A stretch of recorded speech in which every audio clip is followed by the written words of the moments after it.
A Nilda vai fazer o preparo da noite de hoje.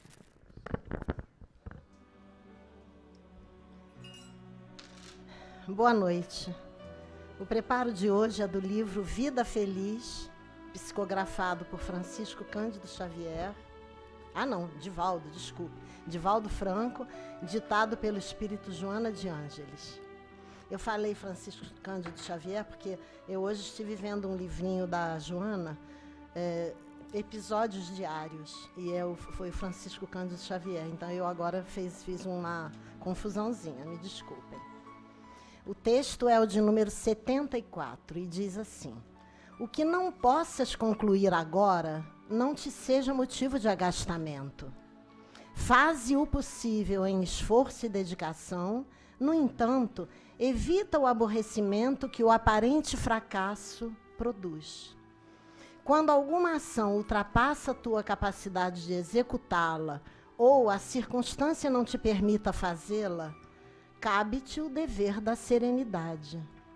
Quem faz o que lhe está ao alcance, realiza o máximo. E o que não possas concluir agora, terminarás amanhã, se porfiares fiel ao compromisso, se continuares, se persistires fiel ao compromisso. Lendo assim, parece muito fácil, né? A gente adquirir serenidade depois de uma frustração. Esse texto entrou como uma luva na minha cabeça, a carapuça entrou, porque eu sou useira e vezeira em fazer planos, estabelecer metas, vou ler tantos livros, vou fazer isso, fazer aquilo, e não faço. E aí não consigo, aí vem o quê? A frustração, aquela chateação, aborrecimento, irritação. Mas eu acho que isso não é só comigo, não, né? Deve ser uma coisa meio geral aqui entre nós, né? Mas então a Joana nos ensina. Ela tem um capítulo intitulado Serenidade Sempre, no livrinho Episódios Diários. E ela, nesse texto, ela nos ensina algumas experiências para que nós adquiramos a serenidade. Basta, então, que a gente comece a prestar atenção e pôr em prática, que a gente um dia vai chegar lá, né? A serenidade é a conquista que se consegue a esforço pessoal, passo a passo. Não é de um dia para o outro. Pequenos desafios que são superados. Irritação que se faz controlada. Ambição freada. Desajustes emocionais corrigidos. Vontade bem direcionada. Então, esses são itens que ela nos ensina a pôr em prática. Então, se nós queremos realmente adquirir a serenidade, é importante que a gente comece a pensar nisso, né? E ela diz que o homem sereno já venceu grande parte da luta. Por isso, ela nos aconselha a nos mantermos serenos em todas as realizações que viermos a fazer. Muito obrigada, uma boa palestra. Boa noite.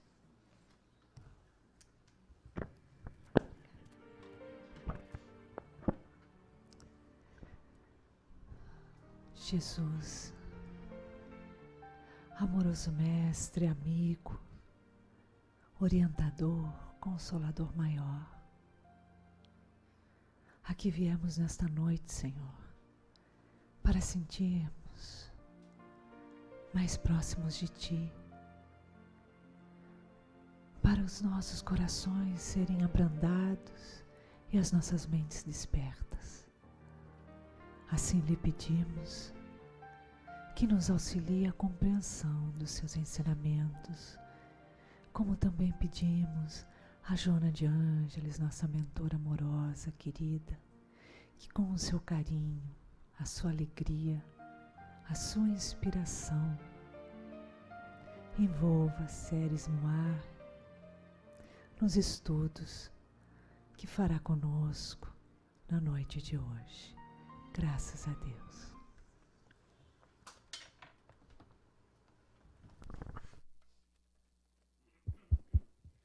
Boa noite a todos. Estão ouvindo? Boa noite a todos. Sejamos todos bem-vindos à casa de Joana de Ângeles. Como nós sabemos, somos todos uma família, né? Que a nossa mentora trouxe para cá, para que juntos uns convivendo com os outros, pudéssemos, enfim, ir desenvolvendo em nós as potencialidades do amor. O capítulo que nos cabe é o capítulo 10, se intitula Bem-aventurados os que são misericordiosos, do Evangelho segundo o Espiritismo. E o item é o item 14, perdão das ofensas. Então, perdão das ofensas não tem nada a ver conosco, porque nós não ofendemos ninguém e nem nos sentimos ofendidos, né? Se fosse 1º de abril, a gente diria que era o dia da mentira. Porque, na realidade, isso ainda faz parte da nossa vida, ainda faz parte ainda das fragilidades que a gente possui. Porque, na realidade, ofensa é algo que a gente toma para si, que o outro tenha feito, quando o outro agiu de uma maneira, né, imatura, em desequilíbrio, maneira essa que a gente também usa para agir com o outro próximo. Ou seja, na realidade, todos nós aqui podemos nos remeter àquela passagem de Jesus, quando ele diz que aquele que tiver sem pecado, que atire a primeira pedra. Então, por que nós nos ofendemos? E por que a gente ofende? Então, vamos lá entender. Tudo se passa, tudo começa ainda no desconhecimento de nós próprios. Na realidade, nós não sabemos quem somos. Joana fala muito da persona, dos personagens que a gente vive ao longo dos tempos, ao longo das reencarnações.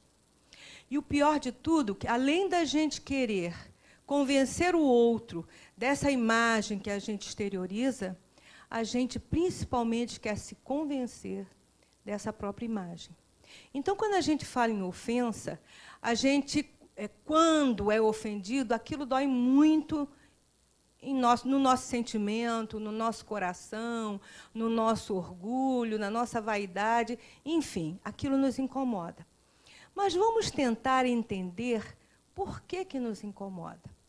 Uma vez perguntaram a Gandhi, quando ele estava preso por conta daquele lance que eles tinham com a Inglaterra, que ele buscava de forma pacífica a liberdade da Índia do jugo inglês, se ele perdoava aqueles ingleses, enfim, que o tinham ofendido, que o tinham, de uma certa maneira, maltratado. E ele disse, não, eu não perdoo. Mas como assim? Você, então, não vai perdoá-los? Não, porque eles não me senti ofendido com eles.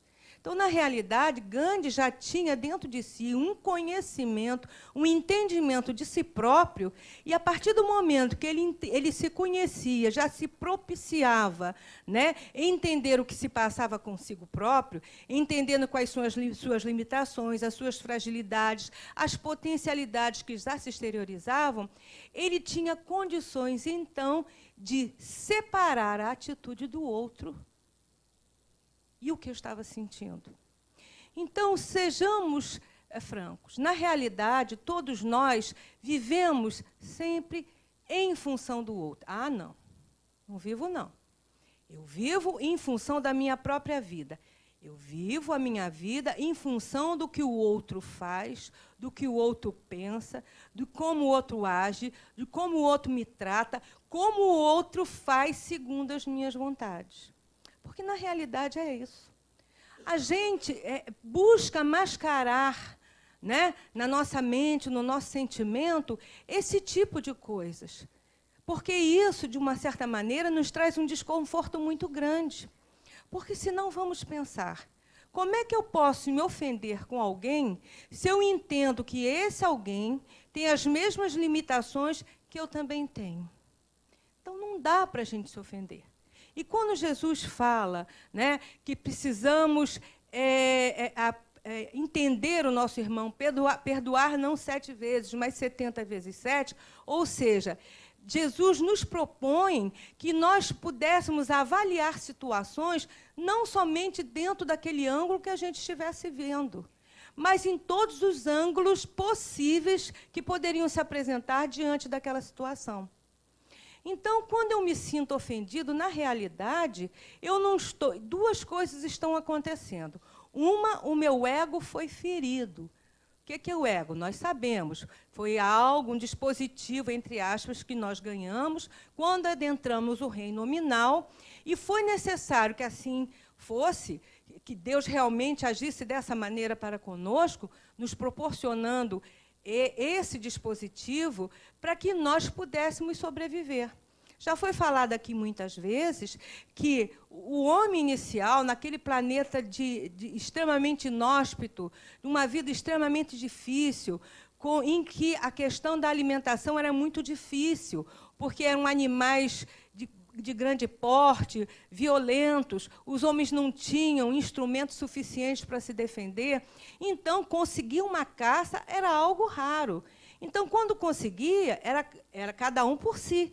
Então, havia necessidade desse ego se fazer presente de uma forma tão primitiva, tão agressiva, por uma questão de sobrevivência. Só que, com o passar e esse homem ainda não tinha dentro de si bagagem intelectual suficiente para que ele pudesse analisar as situações e fazer escolhas com mais assertividade. Conforme o tempo foi passando, o homem foi experienciando várias situações, foi agregando conhecimentos, foi sedimentando esses conhecimentos, ele passou a ter condições de fazer escolhas. E com isso, o que acontece? A partir do momento que ele tinha maior conhecimento a respeito das situações pelas quais ele passava, as situações da sociedade, do grupo onde ele estava inserido, ele passou a ter maior responsabilidade com as escolhas que faz.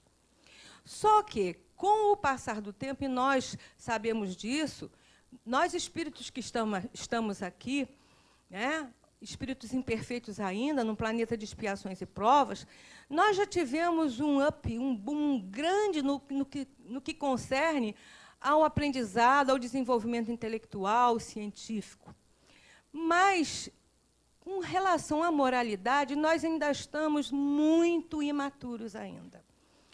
E por que nós estamos imaturos? Porque o conhecimento intelectual, apesar de ser algo feito pela mente, usando o cérebro material, mas, de qualquer forma, é o espírito, é ele que desenvolve. Mas ele joga isso, ele projeta isso no mundo material. Para que a gente desenvolve a nossa intelectualidade?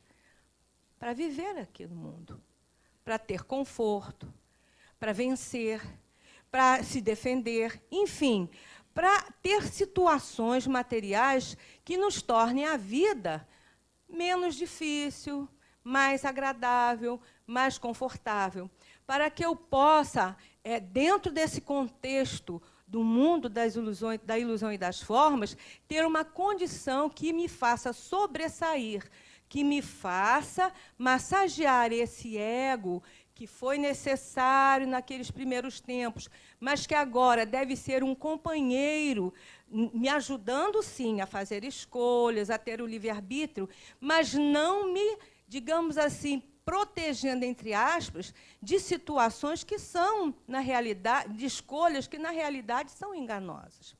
Então, o que acontece? Eu vivo sempre desenvolvendo em função do exterior. E eu me esqueço de trabalhar o quê? O interior. O que Jesus falava quando os fariseus reclamavam que, quando os discípulos iam comer em determinada casa, não lavavam as mãos?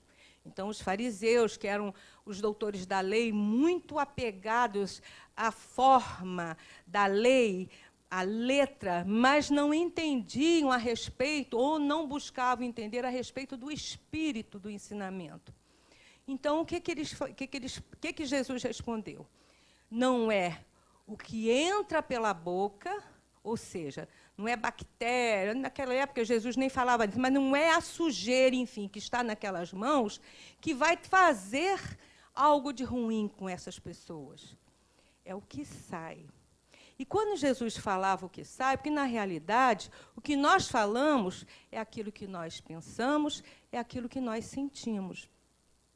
Então, por isso, por a gente ainda não se encarar como espíritos imortais, que aqui estamos para trabalhar as nossas potencialidades, para exteriorizar essa centelha divina que temos dentro de nós, que é o amor, porque todos nós somos filhos do amor, né? A partir do momento que Deus é amor e nós somos os seus filhos, as suas criaturas, nós, em potencialidade, somos o amor. Por isso que Jesus dizia que, né, que nós somos a luz do mundo, o sal da terra, no sentido de que ele sabia, né, da nossa origem e sabia dos valores intrínsecos que cada um de nós tínhamos, mas que era necessário que a gente buscasse se reconhecer fazendo essa viagem íntima, para poder entender o que se passava conosco e, assim, ter condições de entender o outro. Então, como nós ainda vivemos somente na nossa condição de humanos, não que não tenhamos que viver. É claro, a gente vive no mundo material e é necessário que a gente, de uma certa maneira, se humanize, se viva de acordo com as regras do mundo material para que a gente possa sobreviver e até evoluir. Mas acontece que, enquanto não nos conscientizarmos que somos espíritos imortais, que estamos aqui para trabalhar esses conteúdos nossos, que são desconhecidos para nós, enquanto nós não buscarmos encarar esse desconhecido para nós, que somos nós mesmos, a gente não vai ter condições de perdoar a ofensa e nem de ser perdoado. Porque a partir do momento que eu me conheça, a partir do momento que eu tenha contato com as minhas qualidades, com as minhas fragilidades, com as características que fazem parte do meu emocional, que fazem parte do meu sentimento, que fazem parte do meu pensamento, eu vou ter maior cuidado e até vou ter mais caridade para com o outro quando eu começar a julgá-lo. E vou ter caridade também, ter compreensão também com o outro, quando ele não quiser me perdoar a ofensa. Porque eu vou entender que, mesmo que eu me redima, busque fazer a reparação, se o outro continua na mesma postura, rancorosa, de revanchismo ou de mágoa, eu tenho que entender que ele também ainda não tem a condição, o entendimento de perceber que o outro não tem nada a ver com o que eu sou. Isso é muito fácil falar. Muito fácil quando alguém nos fere. E ofensas têm de várias gradações. Tem ofensas que são extremamente dolorosas e graves. Como, então, a gente encarar isso com naturalidade? Pois é. Iracy estava falando ainda há pouco de que a felicidade não tem nada a ver com o mundo que nos cerca, não tem nada a ver com o outro. Pode parecer uma utopia, algo assim completamente fora do contexto e da razão, mas é verdade. Porque mesmo, e dizia uma das palavras da Bíblia, mesmo que eu ande no vale da sombra da morte, não terei medo algum, porque o quem? Estará comigo, o meu pastor, estará Deus comigo, o meu Criador. Então, nós temos que ter essa consciência de que não estamos sós. Nós temos que ter essa consciência que, se nós formos colocados aqui, nesta reencarnação, para vivenciar situações que, aparentemente, para nós são dolorosas, temos que entender que, se Deus é justo, se Deus é bom, e se Ele é perfeito, Ele não poderia, de forma alguma, me colocar dentro de um contexto falho. Ele não poderia, de forma alguma, e Jesus já falou isso a respeito do fardo e do jugo, né? Ele trouxe esse ensinamento, de forma alguma eu estaria aqui para sofrer privações ou consequências que não fossem exatamente num processo de aprendizagem, no ensaio e erro. Porque, se a gente ver em todas as passagens de Jesus, ele diz, e uma muito importante, não são os sãos que precisam de médico. E ele estava se referindo a cada um de nós. Então, o que quer dizer isso? que ele permite que nós sejamos doentes da alma, ele aceita como tal? Claro. Porque ele sabe que cada um de nós ainda está nesse processo de conhecimento, nesse processo de aprendizagem, nesse processo duro e áspero de evolução. Então, se ele sabe disso tudo, por que muitas vezes, em seus ensinamentos, ele foi tão duro? Por que em seus ensinamentos, algumas vezes, né, como ele dizia, cegos conduzindo cegos, não é isso? Por que fala, às vezes, de uma forma tão contundente, né, como falavam dos fariseus, por exemplo, e situações que, aparentemente, que eram erradas e, aparentemente, denotando uma não compreensão? Porque Jesus entendia que, às vezes, é preciso chocar. Às vezes é preciso dar aquela sacudidela para que a gente encare, acorde, encare a situação. E é isso que Deus faz conosco. Dá-nos uma sacudidela. De que maneira? Através da nossa amiga dor. Quando antigamente me falavam da tal amiga dor, eu ficava muito revoltada. Porque aonde que a dor pode ser nossa amiga? Os médicos, por exemplo, sabem que a dor é algo muito bom. Porque, se não fosse a dor, nós já falamos isso aqui, a gente apodrecia em vida e ninguém sabia, acabaríamos desencarnando, o corpo, enfim, fenecendo, sem que a gente pudesse socorrer, dar o apoio necessário para que ele pudesse, enfim, se restabelecer. E, do ponto de vista moral, também.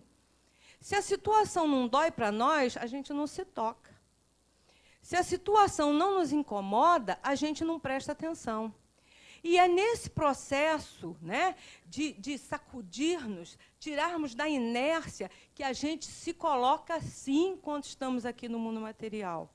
Como na inércia? Eu trabalho para caramba, mas a inércia é espiritual. Eu vivo em função do que o mundo me apresenta do ponto de vista material. Se a gente se lembrar, né, nos nossos condomínios, no nosso corredor, a gente não sabe nem quem são os nossos vizinhos. A gente não sabe quais as dores, as angústias que lhe vão na alma. A gente não sabe que, de repente, eles precisam de um bom dia ou de um abraço caloroso para minimizar a dor que estão sentindo, seja física, seja emocional. Então, esse contexto todo, que faz parte ainda da nossa visão acanhada da vida, é que faz com que não tenhamos condições de olhar o outro dentro das suas limitações e entender que, se ele ainda tem isso, eu também tenho. E, na realidade, a gente nem se aceita. A gente não se aceita ainda como falho. Nós temos duas maneiras de lidar com o nosso, entre aspas, erro. Ou a gente se vitimiza, que na realidade não deixa de ser uma agressão, porque a partir do momento que você se vitimiza, você não está se dando a oportunidade de encarar aquele fato, aquela atitude e buscar reagir a ela.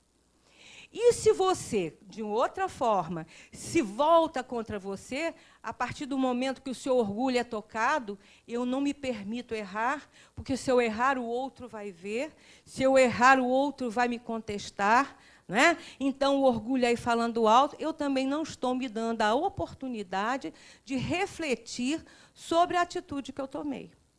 E, da mesma maneira que a gente age, essa ação é em cadeia.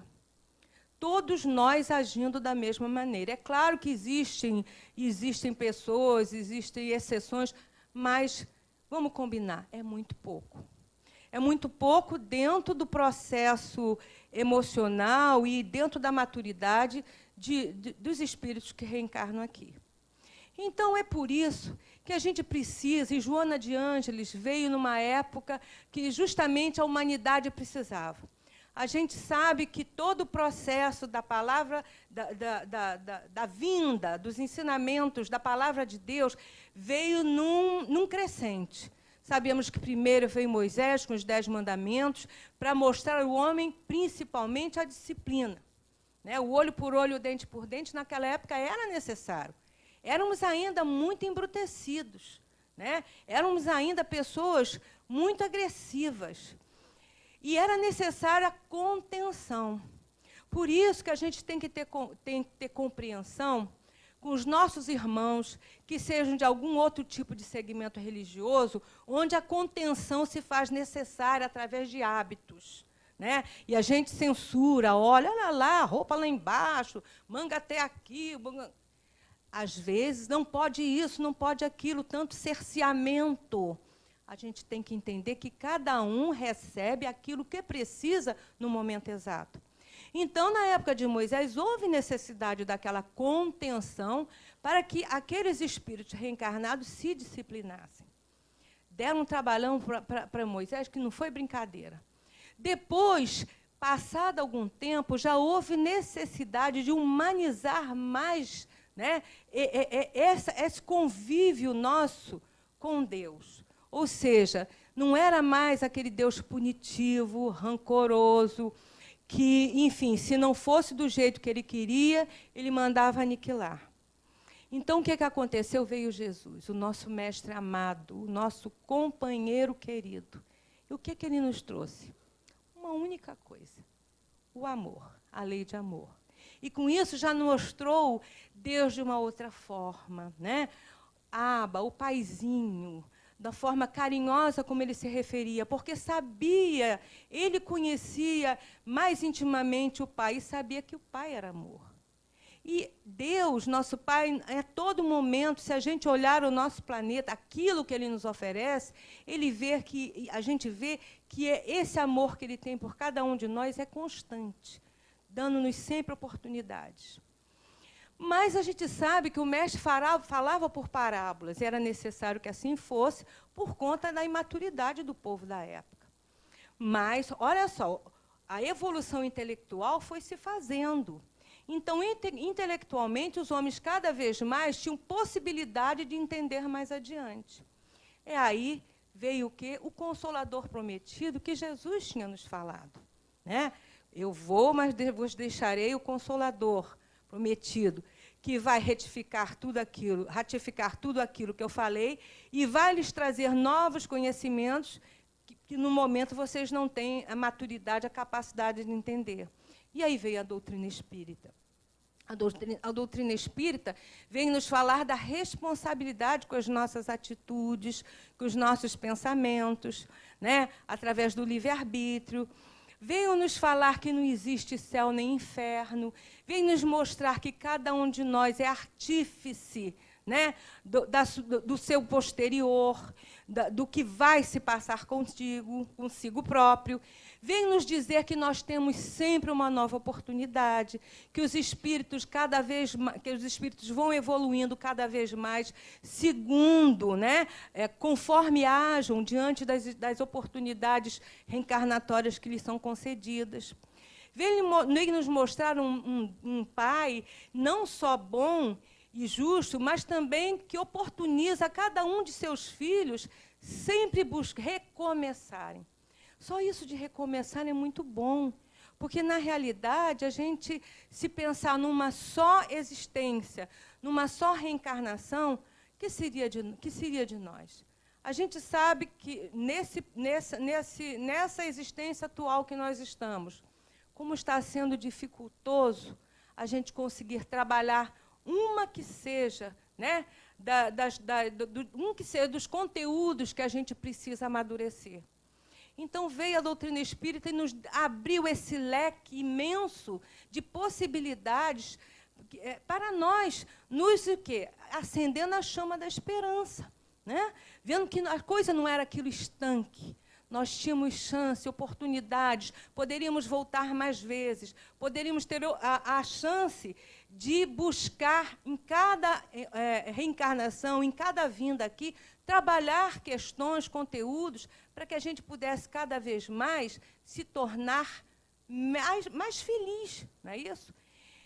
E aí veio Joana de Ângeles. Vieram muitos, Emmanuel, né? Veio André Luiz nos trazendo os bastidores do mundo espiritual. Olha que coisa boa, né? Nos mostrando como é que funciona. Agora não é mais uma coisa que a gente não sabe. Ah, mas eu não sei, não. Quando eu desencarnar, sei lá o que me encontra. É aquilo que André Luiz mostra para a gente, não vai diferenciar. Né? É aquelas situações de acordo com que cada um pense e plasme. E depois veio Joana, além de outros tantos, Bezerra de Menezes e tantos outros, veio Joana de Ângeles, trazendo a psicologia espiritual. E num momento que há tanta necessidade da humanidade se conhecer, porque ela se conhecendo, ela entende, né, que ainda tem situações, questões a serem trabalhadas, a serem resolvidas, e entende ainda que isso faz parte do processo evolutivo, e entende que o erro faz parte do processo de aprendizagem. Então, espera aí, então deixa eu ver se eu entendi. Então, eu posso fazer escolhas enganosas, em sequências, porque faz parte. Sim, faz parte, mas tem consequências. Então, na realidade, essas consequências, não é Deus que vai chegar. Olha só, você fez isso, não foi legal, então toma isso aqui como consequência, que também não é muito legal de se sentir ou de se passar. Na realidade, isso está tudo ligado realmente à nossa necessidade de buscar cada vez mais se tornar um espírito mais pleno. E quando nós estamos aqui encarnados, a gente pensa muito acanhado. Então, a gente pensar assim, ai, meu Deus, eu vou escolher para mim uma prova para eu poder estar em paz com a minha consciência, que seja assim, que tenha esse grau de dificuldade. Ah, não quero, não. Isso enquanto a gente está aqui na carne, presa a esse ambiente material que é extremamente acanhado.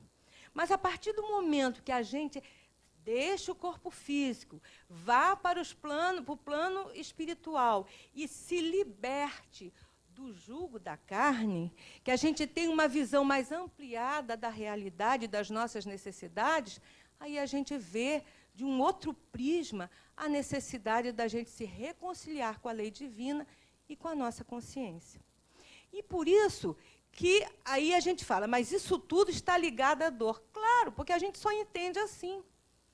A partir do momento que a gente for buscando se entender, buscando trabalhar cada uma dessas fragilidades, desses conteúdos, destas questões pendentes que a gente traz ao longo das existências, a gente vai ter cada vez mais condições, né, de fazer escolhas mais assertivas, de olhar para si próprio e entender que, a partir do momento que a escolha minha não foi a melhor, mas eu me conhecendo, eu trabalho isso, e uma coisa muito importante, que é o auto-perdão, entendendo que, muitas vezes, se eu não fiz o meu melhor, é porque, naquele momento, eu não conseguia dar aquele melhor necessário, mas que eu tinha condições e potencialidade de buscar esse melhor, através dos processos reencarnatórios, eu vou conseguir me entender, me aceitar, e, em me entendendo e me aceitando, eu entender e aceitar o outro. Só que esse processo não é um processo que a gente estale os dedos e se estabeleça. Eu falo o seguinte, para mim mesma, eu venho aqui para a casa de Joana para poder aprender, me esclarecer. Então, a partir do momento que é trazido a mim, seja nas palestras, seja nos cursos, conhecimentos que fazem parte, que vão me ajudar no meu processo de autoconhecimento, no meu processo evolutivo, não basta somente eu conhecer, eu tenho que vivenciar. E quando eu falo vivenciar, e quando falamos de vivenciar, é vivenciar, né, em prática, situações que me são trazidas em teoria. Então, assim, eu sempre falo, eu era uma pessoa, ainda sou, mas antes eu era uma pessoa extremamente impaciente. Mas extremamente impaciente. Quando eu me lembro da minha juventude, daquela pessoa, é impressionante. E eu precisava aprender. Como é que eu ia aprender? Então, Deus na sua misericórdia infinita, né? E os mentores espirituais que fizeram lá a minha programação reencarnatória, falaram, vamos ajudar essa menina. Ela está precisando de ajuda. Vamos colocar no círculo familiar, no trabalho, no círculo de conhecimento, pessoas que lhe deem a oportunidade de trabalhar o quê? A paciência.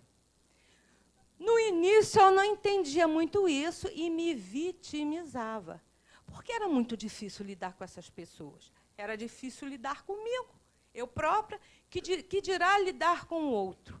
E, durante muito tempo, eu fiquei ali, sabe, ia e voltava, não conseguia sair do mesmo ponto.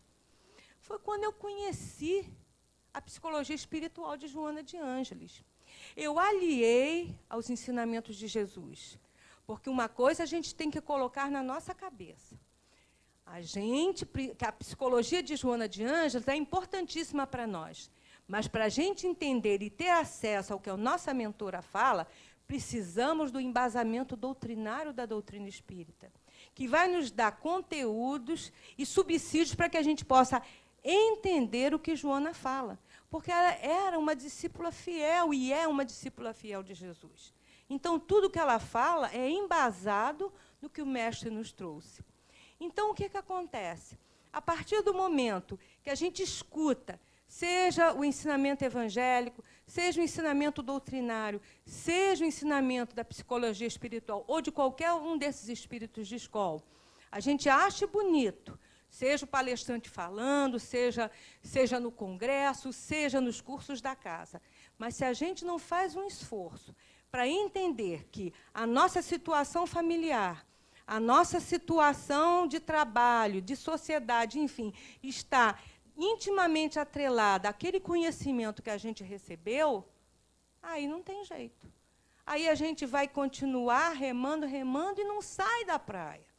Então, é necessário que a gente entenda aquela família que não é doriana que eu tenho lá em casa, que me dá trabalho, que, às vezes, eu procuro o amigo para poder se queixar, que eu me vitimizo. Na realidade, são instrumentos que Deus nos coloca nas mãos para que a gente possa trabalhar e exteriorizar as nossas potencialidades do amor. Então, o perdão das ofensas, seja eu o ofensor ou seja eu o ofendido, é uma oportunidade maravilhosa para a gente buscar se conhecer. Ninguém se ofende se entende que a atitude do outro não tem nada a ver comigo. Cada um só dá aquilo que tem. Então, por conta disso, deixa eu ver se eu entendi. O outro pode fazer o que quiser, porque Jesus disse que a gente tinha que perdoar 77 vezes, bater numa face da outra.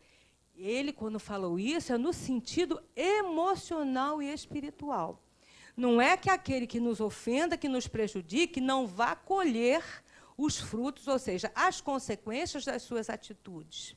Né? É muito justo, mas o que ele quis dizer é que não cabe a nós julgá-lo, nem guardar em nós qualquer tipo de sentimento adverso que não seja de compreensão da limitação dele, assim como nós somos limitados. É claro que isso tudo que a gente fala parece ser muito fácil, mas a gente sabe que é trabalhoso. Mas a gente sabe também que tem ao nosso lado o nosso mentor espiritual, temos a espiritualidade da casa. Joana de Ângeles é um espírito extremamente amoroso, exigente. O amor que ela tem por nós é um amor exigente. O que é um amor exigente? É aquele amor que não passa a mão na cabeça, que mostra onde está a fragilidade e nos ajuda a trabalhar essa fragilidade. Essa é a nossa mentora. Então, e Jesus também era assim. Apesar de amoroso, ele era firme, ele era enérgico.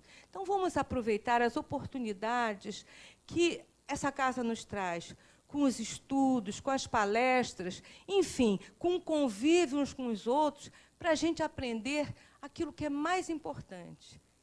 É a única coisa que a gente veio aprender, o que Iracim sempre fala, aprender a amar. Que Jesus nos abençoe.